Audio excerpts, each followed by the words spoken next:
to SweetBeat TV. I am Taylor Audette, joined by Caitlin Fashé, or should I say that this is Caitlin Fashé and she is joined by Taylor Audette because I haven't been here in 2 weeks. You haven't. I'm jealous of you. You've been on a European extravagant vacation. You know, I was one of those people you typically see on Instagram when all of a sudden you see one person in Europe, you see everyone in Europe, and I was finally one of those people that was in Europe with everyone in Europe. So I don't know if I remember how to do my job, but here's to finding out. What better way than to just find out on YouTube? Cheers to that, yeah. Coffee cheers. All right, well, before we kick off the stories you must know today, we have Jason Genao joining us later. Alex got a chance to sit down with him and talk all about Netflix's On My Block, so stay tuned for that. But first and foremost, Caitlin, remind me what it is we have to do. We have to talk about what's happening.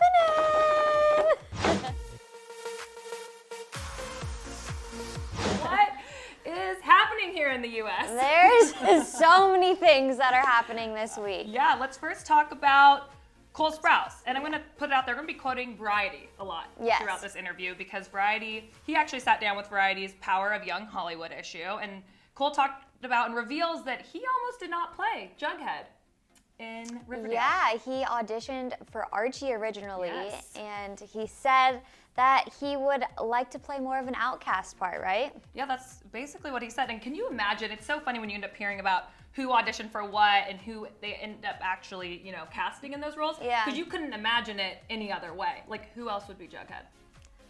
Honestly, no idea. Juggle that around your head and figure it out. There's no one else I could see playing it or anyone else in that cast. So, interestingly enough, though, we cannot forget where he started off, right? Sweet Life. Sweet Life with his cute brother, Dylan. And he actually, when they sat down with Variety, talked about would they ever play a role together again, which I think the kid in us all wants to see, right? I mean, I would be a fan, yeah. Yes, so he did answer and said, we've talked about it, the whole kitschy twin thing. I don't think that really sells anymore. It's about feeling passionate for acting.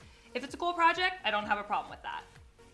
Spoken like a true actor. I mean, I feel like that's a mature thing to say because they did always play twins and kind of goofy characters, and I feel like they've matured in their acting and acting abilities, so I feel like it makes sense. I feel like it'd almost be weird to go backwards. Yeah. You know what I mean? Like, maybe if they were, like, doing some sort of just, like, one-off episode of Sweet Life of Zach and Cody. Like a little reboot or something. Right, but to do the whole twin thing again, it's like you're always going to see Zach and Cody. Yeah. You know what I mean? Totally. So, but they also talked about, they sat down with Dylan, too, and again, this all comes from Variety. They asked Dylan if they could ever work together again, right? Yeah, and Dylan said when it comes to him, he is very good in terms of photography, and I think he would be a great cinematographer or director. He's talking about Cole, and as himself, I have less interest in directing or cinematography. I find myself writing more.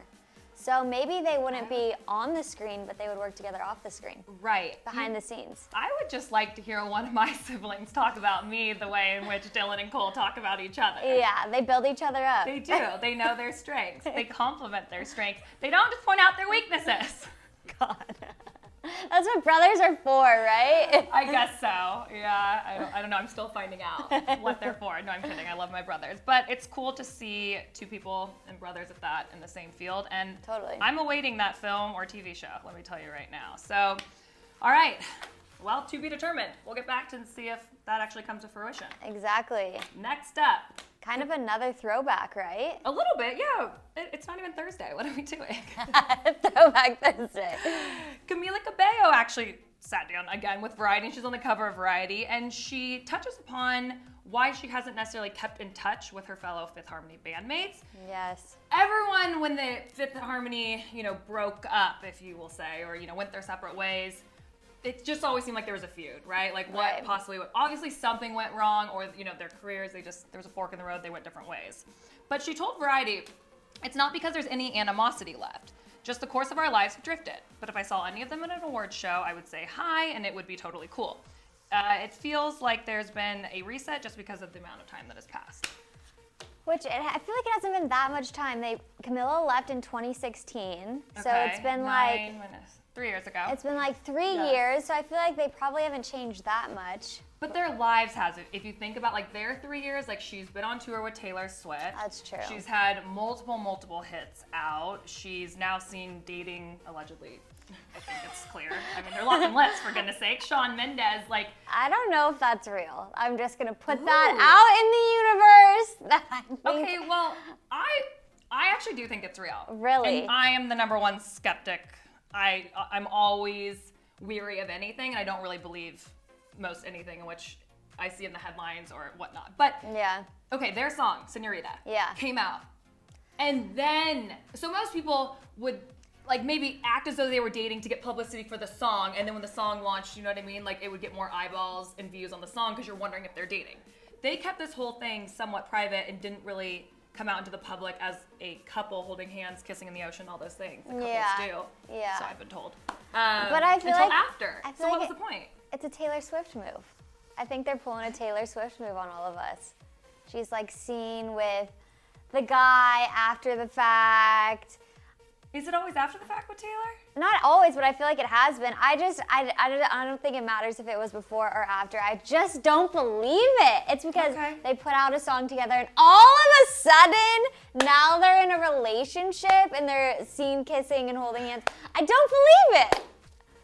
I don't know. Those kisses weren't just like, if you look at those ocean kisses, those were some like. They were like passionate. I'm going to leave it at that. Leave it to your imagination, or you can go Google it yourself. But it wasn't one of those like standard, oh, we're doing this because we know the cameras are on us. They were in like the ocean. I'm sure they knew. Making out. I'm sure they knew the cameras. I mean, I guess time will tell. You're not going to make out in the ocean with that salt water if you are not actually into someone. Just saying. I mean, you never know. Is there something you want to tell the class? No. All right, we won't get that story trending. Another couple we can talk about weren't necessarily seen in the ocean, but we've got to talk about the possible love triangle we have here between Hannah Brown, who was just the Bachelorette, yes, Tyler Cameron, who was the runner-up, and Gigi Hadid, who never needs to go on The Bachelor a day of her life because she's a world-renowned model. Yeah, literally. Okay, so let's back it up here a little bit. Hannah was just spotted with runner-up Tyler. Yeah. On a date the other night. Went to his house. Went to her house, I think, and had a sleepover, was seen the next morning leaving. Correct. Then 24 hours later, he's spotted in New York City with Gigi. Okay. That's some tea, if I ever heard it. Yeah, and they were spotted at Dumbo House, which is a part, I think, of Soho House. Yeah. And from what I've heard of like those type of exclusive locations is there's no cameras allowed inside. I wouldn't know that. I've never been. That's why I'm like quoting it. But I know that part is true. Yeah. So you would go there. You do go there to be seen, but you can't be, like everyone always knows someone there, but you can't take photos inside. So part of me thinks that like. That was a smart place to go. That was a smart place for them to go. Yeah. And then the next day, that was on Sunday when they had their first date. Then on Monday, they were spotted at Frames Bowling Lounge. And Gigi was seen entering with friends and leaving with friends, but Tyler was spotted inside with her. So I feel like that was also sneaky. Like when it was a VIP bowling lounge. Yeah. I guess they have those somewhere in the bowling lanes. That's alleys. a New York City thing, right? I guess so. So they are trying to make it somewhat private, so it seems. And they had followed each other back on Instagram, I want to say a few weeks ago, and people started speculating then that maybe something is going on. Yeah. So, but actually Hannah caught up with People Magazine actually caught up with Hannah, and Hannah had said after her and Tyler's date that she thought everything went great. I think he did too. We had a great time. We talked everything out. It felt normal. I'm not really sure where things stand with us right now. I'm single, and then dating Tyler, who she's referring to, is too strong of a word. I'm figuring it out. So I feel like they're both playing the field. I mean, I kind of feel bad for Hannah because, like, going against Gigi Hadid is kind of like, whoa, but... They have a similar look. They do have a similar shape, face, similar hair color. I don't know, there's like... But Gigi is like next level model. Well, yeah, I mean, she's a supermodel. Yeah, so it's hard. But Chris Harrison also spoke out about Tyler dating both Hannah and Gigi and talks about his chances of being the next Bachelor. And he said, if Tyler is bouncing around from girl to girl and loving the life and enjoying the limelight, which by the way, good on him, that's fine. If that's what you want to do right now, I don't blame him. He's probably enjoying life really, really well, but that's not someone we're going to want to have as our Bachelor or Bachelorette. So I'm not one to go up against Chris Harrison, but here's what I have to say to that. First off, a guy that enjoys bouncing around from girl to girl is a bachelor. Like, that is the definition of what a bachelor is. And you go on a show of that many women, and you must bounce around. Yeah. So if anything, he's just exercising that muscle. You know what I mean? And next, getting there, is that let's not forget that before Colton became the Bachelor, he was on Bachelor in Paradise. I forgot about that. Before he was actually casted as the Bachelor. He did leave the show upset because he actually wasn't over then the Bachelorette. And he broke that girl's heart, right? Tia, yes. Happy, good relationship. So this just doesn't really add up, in comparison to who was the Bachelor right before. Yeah. Which would have been Colton. So I don't know, Chris. Maybe because Tyler's getting so much publicity. That could be a reason why. Maybe. I don't know. Yeah, I'm not so sure. Or I just feel like they've probably already picked the next. It's Mike. And it's probably Mike, which we're all here for. Yeah. And my guess is just that he had to answer this question, and he's just basically saying, hey, live your life, because we've already casted someone else, and it's probably not you. It's not you. I don't know, and Tyler's actually a model now, so it seems. Yeah, right? I think he was before, yeah. So I don't know, maybe him and Gigi's lives do make sense. Maybe they'll have a campaign. Yeah, exactly, another stunt. Yeah. Hollywood, I can't keep up anymore. I can't either. All right, well, I'm going to have to keep up for one more story.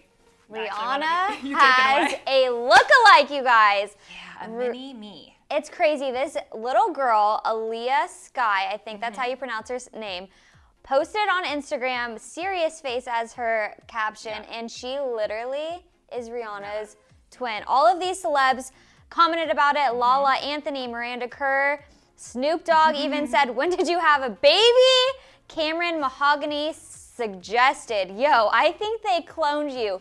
You do 23andMe? Maybe they stole your spit swab and ran. It's wild. It is wild. It actually looks like her child. It looks like her. Like, I've never seen a little girl look like such a woman. I mean that in the best way. But, like, this girl's gorgeous. She's stunning. Tyra Banks has also reached out to her. Like, this girl, she's going to have the career of Rihanna. It's insane. Yeah, she's the next Rihanna. Yeah, literally. Why don't I look like someone? Me either. Can you comment below who I look like? I need to know so I can grasp onto their fame. Oh, I'm unique? Great, thanks. Heard it before. No, this little girl's so cute, though. I'm really excited to see where she goes. And I'm excited to hear Rihanna's new music. It's supposed to be coming out in 2019. So, we're looking forward to that. That we are, but till then, we're also looking forward to is Alex Schiffman actually caught up, who's not here. She'll be back on Thursday, but she caught up with Jason Genao from Netflix's On My Block. So without further ado, here's Alex's interview with Jason Genao. What's up, everyone? Welcome back to SweetBeat TV. I'm Alex Schiffman, and joining me in studio today from Netflix's On My Block, the amazing Jason Genao. Thank you. All right, so let's really start from the beginning, okay? So what really inspired you to get into acting? It was like senior year or almost senior year of high school, and the guidance counselors were pressuring me, like, what are you gonna do? What are you gonna do? I was like, I have no idea what I'm gonna do. And I wanted to do acting, and it fell through a couple times when I was younger. And I was like, now I gotta start making money some way. So let me see if I should pursue this as a real thing. And then I did, and I went to an acting school in New York, and it all happened. It all happened ever since then. So, but we have to talk about your Instagram bio, because it says actor for now. So what does that actually mean? Well, that means I want to be an actor until I can. But I mean, this place, the business is the business. It's so tough. I'm gonna do it till I can. I love that. That was one of the best. I always like to go to everyone's social media and read their bio, and yours just caught me. So I had to talk about it. A lot of people ask me about that. I mean, Hollywood is tough. I know. But you're killing it. I'm gonna push through regardless. I know. I love that. I'm gonna make them make me stay. Yes, definitely. Okay, so let's talk about season 2, because it ended and you were all abducted, right? So tell us about that and kind of where we left off. Season 2 ends off with just us 3 getting abducted and thrown into a van, and Monse walks away. If you've seen the show, she walks away in this rage, and then she turns around to give it to us one last time, and then she ends up getting abducted too, and the show just closes on a bunch of teenagers getting thrown into a van. Oh Super my scary. gosh. So you play Ruby, Yes. right? And he's kind of like this crazy math genius and kind of the voice of reason in the group. But Yeah. on set, what would you say your kind of role is with all the, actors? I think I provide me and Brett, mostly Brett, but I'm like the other side of comedic relief. Yeah? Yeah. Like Diego and Sierra are more like serious notes, and then me and Brett just walk in like. Now, in real life, if you could have any celebrity living on your block, who my would you block? choose and why? I think I choose. It'd probably be like Meryl or Amy. Oh, I'd be like, hey, do you yeah. wanna show me how to run these lines really quick? I'd get them. I'd be like. Help them get some Yeah. acting advice from I'd be them? like, I'll like bring you cookies if you teach me how to do what you do. If you teach me how to win an Oscar, I'll give you a cookie, right? I love that. Exactly. So, okay, let's talk season 3. Okay. So I know you're going through some scripts. So we haven't started filming yet. We have not But started. filming where yet. do you hope that Ruby goes? Where do you hope your character goes? Or anything you can tell us about season 3? Well, with season 2, people were asking me the same question, and I just hope that the PTSD that Ruby had from season 2 really continues into season 3, because through my research on creating that character for season 2, I've learned that it's not something that really ever goes away. Yeah. So for it to be authentic, I hope it just continues to be some part of Ruby's storyline. Yeah. But as for season 3, I can't tell you anything yet. Oh, I can't no. tell you. Just know that I think that it gets a little lighter as opposed to season 2. I think it's back to like season 1, more comedy. Okay. So the comedic So relief is it's back. It's back. back. It's back, and it's better. All I right. love it. It's so funny. I love that. So let's also talk about your Do Something campaign. Yes. Ride and Seek. Yes. So tell us about that. So it's this campaign created by DoSomething.org. I'm gonna take that back. So it's this campaign created by DoSomething.org. It's called Ride and Seek, and it helps people, mostly young people, buckle up in the car and really be aware on safe driving and safe passenger riding. Now, are you a good driver? I'm an okay driver. But I come from like this city where you don't drive that much. That's true. So isn't that a little ironic Yeah. that you're the face of the campaign, but you probably don't drive very much, right? No, but I definitely make sure I'm safe when I am in the car. That's true. That's important. Yeah. All right. So where do you see yourself in 5 years? What do you hope to accomplish? I just hope to keep creating the work that made me want to get into this business. Yeah. And make those movies that do for others what these movies before me did for me. And what is your ultimate dream? My ultimate dream is to have fun in every project I do. Oh, I love that. What a great message. You're amazing. Thank you. You too. Well, congrats on all the success. Thank We you. can't wait for season 3, and Thank you'll have to you. come back when that premieres, okay? All right, we'll do that. All We'll do right. that. Bye. Well, all I have to say is that I'm so glad that this show is on Netflix, because I know. Netflix, with not being able to keep Friends after this year, The Office, The OA, which was one of their originals that just I think know. announced today that it was no longer continuing. Don't take on my block from us, okay? Yeah, we need it. Okay, Netflix? Yes, please keep that on. You can go binge the seasons of it now, but till then, this is the show. We're done. Yeah, that's it for us. Yep. Make sure that you like, comment, subscribe, do all the things down below. Please do those things. And keep them nice. All right? All right. All right, we'll see you all on Thursday. Bye.